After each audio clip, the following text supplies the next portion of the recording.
Good morning. It's Wednesday, October 7th, 2015. This is Tech Talk Today, episode 215, and my name is Chris. And I'm Angela. Good morning, Angela. Hello. Can you believe it's October? No. I know. I mean, it sounds like quaint to say it, but I really cannot believe it is October. No, and the weather is not, I mean, like today it actually feels October-y, but it's not cold. Yeah. Like in October. Yeah. But it's been warm like September. It was pouring rain this morning. Yeah. It was okay. So today I kind of believe it, but if you so I did Unfilter on Monday, and when I started the show, I said August. Because like my brain just didn't believe it was October, and I had to re-say it. It was ridiculous. Yeah. All right. So we have a lot to get into, including some interesting drone news. So let's say time up ropes. Greetings, Mama Room. Good day. Hello, guys. Hello. Hello. Hello. So good morning. The FAA has been meaning to get around to proposing some drone rules, and they just keep missing deadlines. However, we do have some details.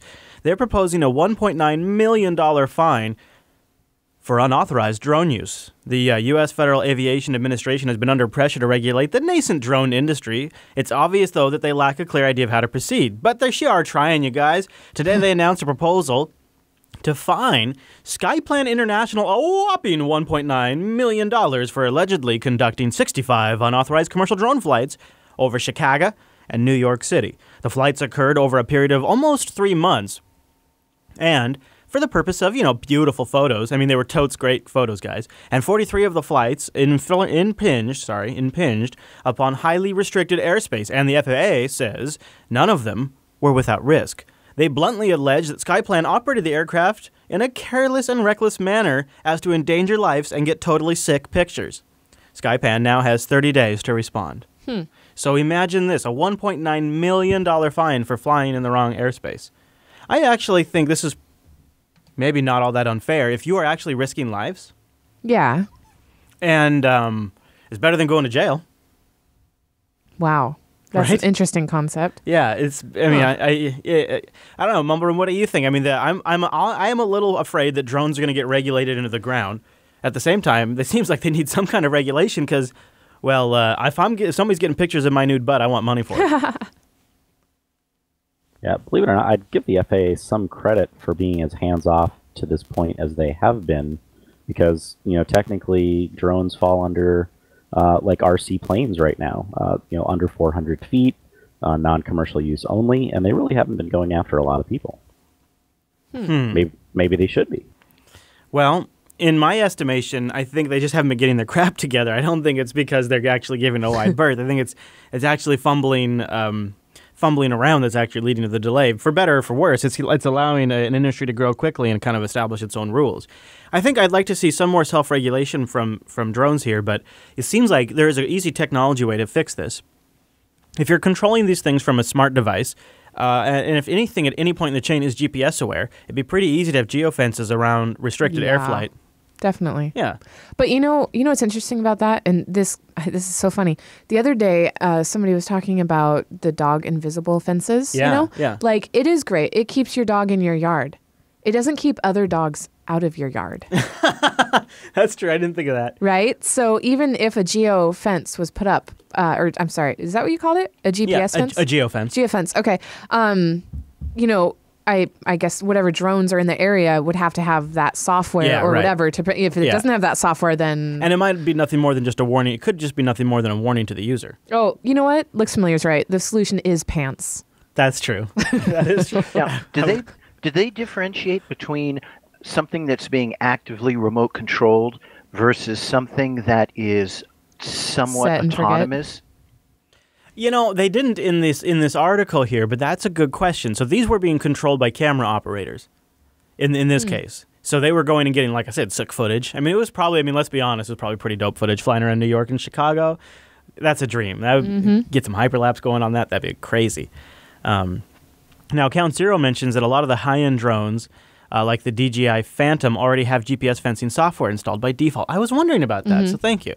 Yeah, I thought that was so. When I mentioned that, that train of thought I was going down was this seems like an area where the industry could self-regulate in a lot of ways before the FAA even needs to say something, and it sounds like in that case it already is happening. While we're on the subject of GPS, I want to plug Women's Tech Radio that's coming out today. Yeah, we recorded it on Friday. Cornbreadapp.com is we interviewed the creator of that, of cornbreadapp.com. Neologic. But Cornbread app is amazing. It's where you can use GPS to leave notes for people. Oh. And it's so when you enter the area, you get the note? It's a hybrid of social networking, GPS, and travel. And geocaching a little bit too, it sounds like. So you can leave crumbs, cornbread, crumbs. You can leave crumbs places, and right now they're public, but there's going to be private, so it could be like a whole like romantic thing. Whoa. But it's really cool. So go check out Women's Tech Radio. That could get interesting. I'm not sure if Rakai has it out yet, but I think it is. It's out today. Okay. Yes, it is out. Yeah, it's out right now. That was episode 43, right? Yes. Yep, it came out this morning. Yes. He's on top of it. All right, so let's talk about somebody that's on top of you, and that's Verizon. What? Yeah, get this. This is really awful. Verizon Zombie Cookie, which we've actually talked about before on the show. Just a really quick recap. Verizon has these super cookies that they inject into your web traffic. So as your traffic is coming from, say, Facebook.com to Verizon's towers to send to you, they, at that point when it's come from Facebook before it hits your phone, inject their own cookie. So that way they get to track you across every site you go to, from the location you did it at, from the cell tower you did it at. Good thing all I that don't kind use of stuff. Verizon. Right. So, but here's where it just got a lot better. See, because Verizon, we covered this story a while back too, is now BFFs with AOL. And really what's left out of AOL that makes any money is their ad network. And so it's coming out now that Verizon will be sharing this super cookie with the AOL ad network, which means millions of internet users will have their real-world details gathered by Verizon, including your gender, age range, and interests, and submitted to AOL's network on its 40% of websites, including sites like ProPublica that use AOL. Privacy advocates say that Verizon and AOL's use of the identifier is problematic for two reasons. Not only is it invasive, tracking enabled by default, but it also sends the information unencrypted, so that can be easily intercepted. Now, there is another story by The Intercept where the UK government is taking these cookies and storing them. They're capturing them and storing them. So they're already being captured by a government agency. And how big is that server? Right. I know. Seriously, all this data is being collected, but how is it even being stored? I know that these companies have a lot of money, but wow, really? And to go through all that information. Dejay Colton, I guess, of Access, a digital, I don't even know how you say his name, but it's a digital rights organization. Here's what he said, Angie. He said it's an insecure bundle of information following people around on the web. And they're storing all of it on you, right? And then they're sharing it with AOL. In order for the tracking to work, Verizon needs to repeatedly insert the identifier into users' internet traffic. The identifier can't be inserted when the traffic is encrypted. So use HTTPS everywhere because they can't do it then. Verizon automatically opts you into the program, and Verizon actually thinks this is good for you. See, Verizon's got your back, and this is Verizon's security chief. Yeah, they have a privacy and security chief. Yeah, it's kind of ironic, huh? I think in some ways it's more privacy protective because it's all within one company. We're going to be sharing segments of information with AOL so customers can receive more personalized advertising. So in their defense, look, we're just making our product better. We're collecting all this information on you, but it's just us doing it, so it's better. Yeah, no, yeah. You trust Verizon. We talked about this back with, what was it?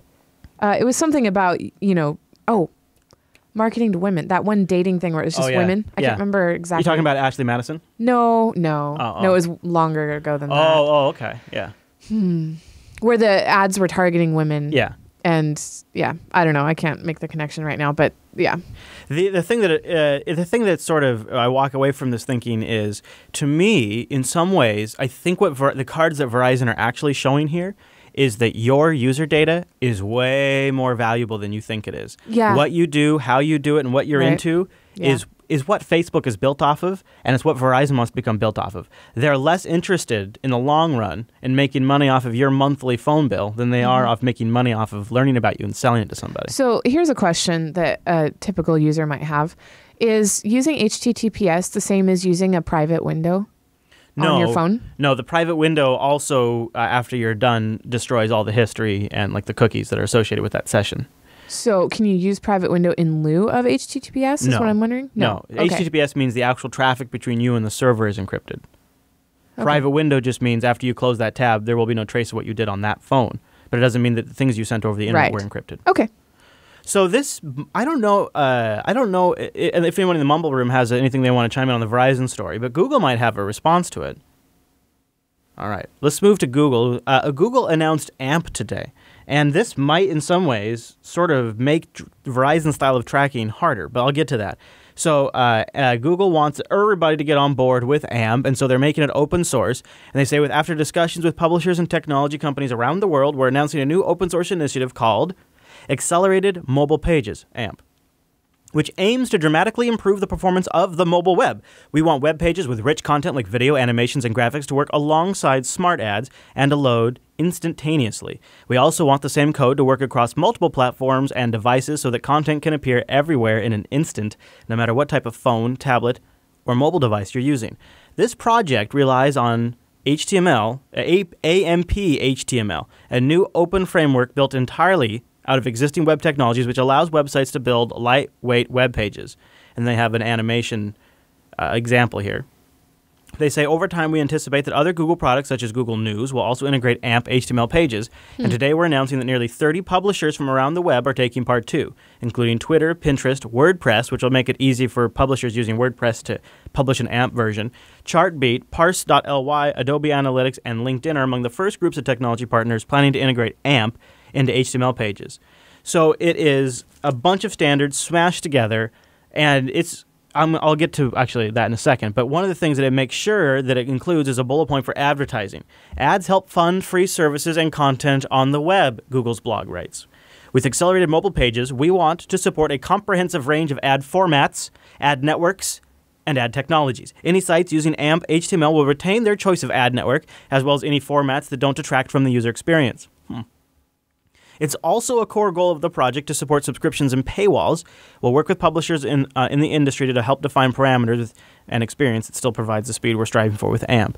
So if you're familiar with this, Ange, in iOS 9, I think it is, Apple rolled out a new news app. It's like news without having to go to the web, really super crazy fast. They load instantly. And Facebook rolled out something very similar to that. It's you load the app, the pages load instantly, and it's the news. And the issue is that both of these don't have any Google ads in them, right? And so I was trying to figure out what's this about. And so I went over to Marketing Land and looked up Danny Sullivan's post, because Danny Sullivan's been following Google for like a decade. And he went through and identified like kind of probably the core initiative here. So what Google wants to do, in a sense, of course, this is Danny Sullivan breaking it down, is Google has identified that there is a need to make the web experience much, much faster on mobile devices. And one of the pushbacks we've been seeing is ad blocking has become a big topic. iOS 9 includes APIs where developers have been able to create ad blockers, and you can install an ad blocker on your iPhone, and now you don't get any ads when you're online. That hurts Google, right? Right. Doesn't hurt Apple when you're reading the news app in news. Right. Same thing with Facebook. Google is trying, and of course, Privacy Badger is out from the EFF for desktops. Ghostry's gotten a lot of promotion on desktops. AdBlock Plus just recently got sold. There's a lot going on in the AdBlock space right now, which is Google's bread and butter, and they're trying to get out ahead of this. And so Danny Sullivan says if you're Google, which earns a lot of money off people reading content on the web, it's worrisome that two chief competitors have programs offering the same web content at higher speeds and without your ads. If you're Twitter, it's also worrisome that people may get frustrated trying to read content that seems slow to load in your app, even if it's more of an issue with the site than themselves. Back to Google. A common strategy whenever a company feels behind in an area is to declare a new open source effort.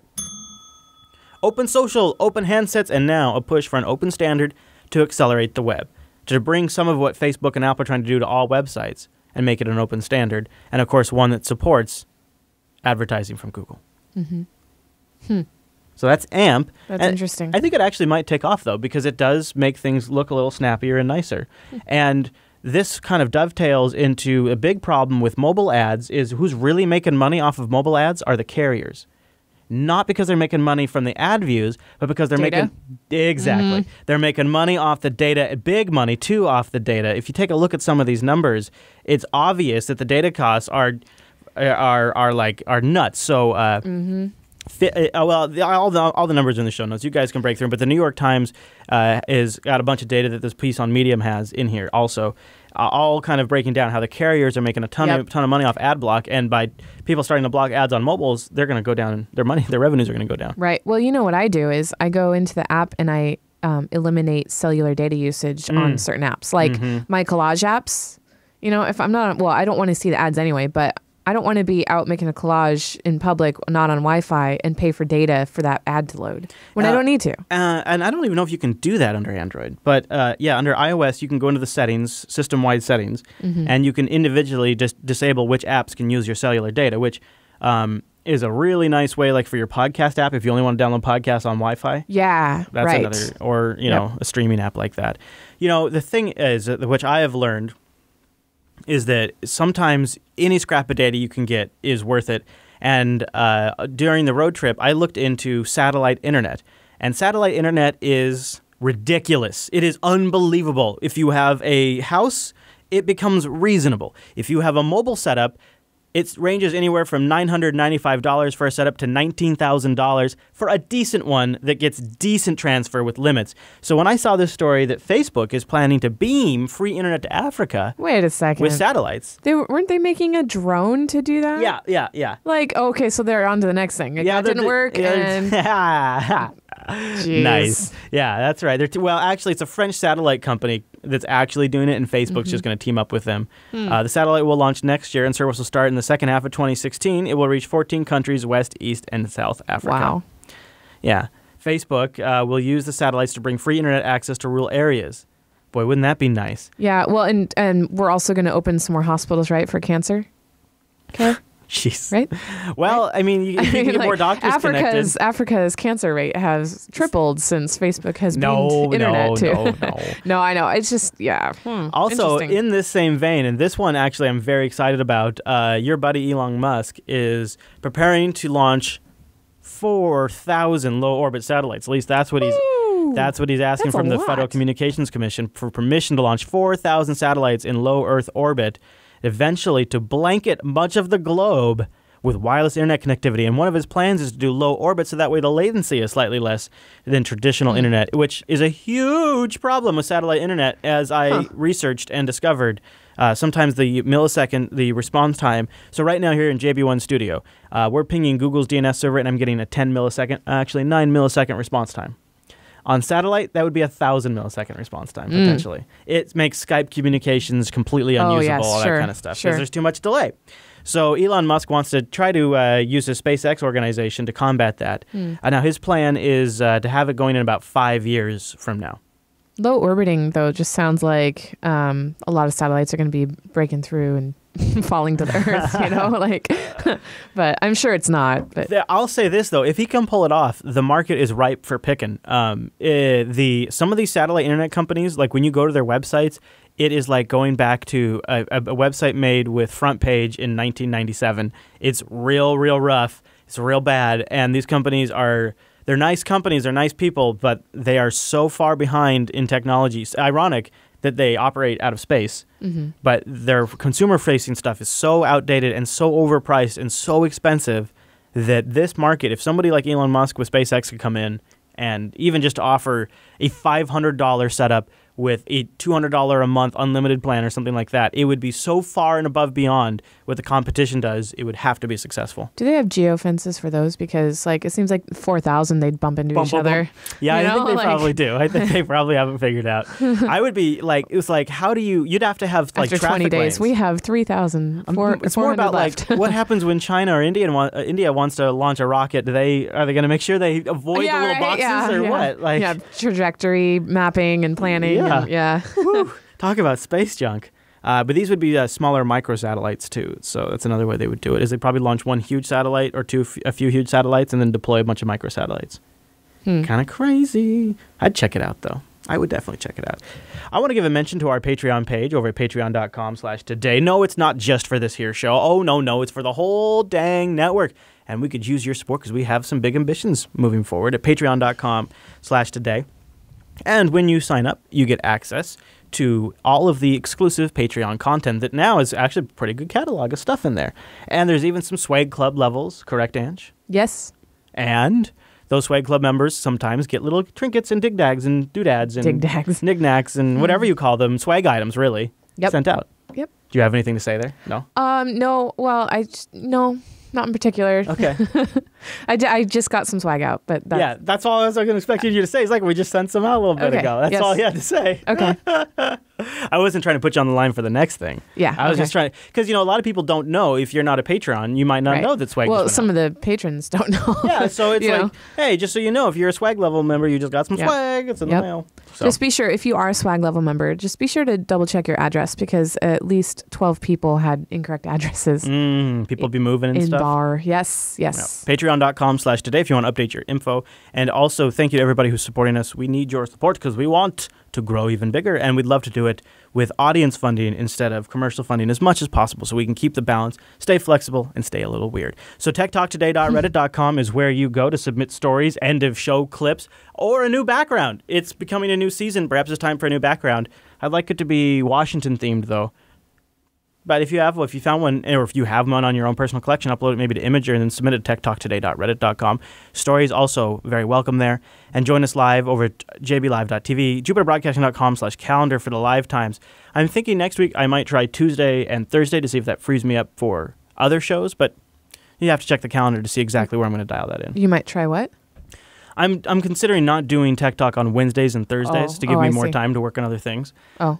But it doesn't give me that much more time because Wednesdays and Thursdays are already so busy that I don't really gain a lot. But since I've been back, I've been so busy that I'm dropping the ball on several projects that I want to just even finish.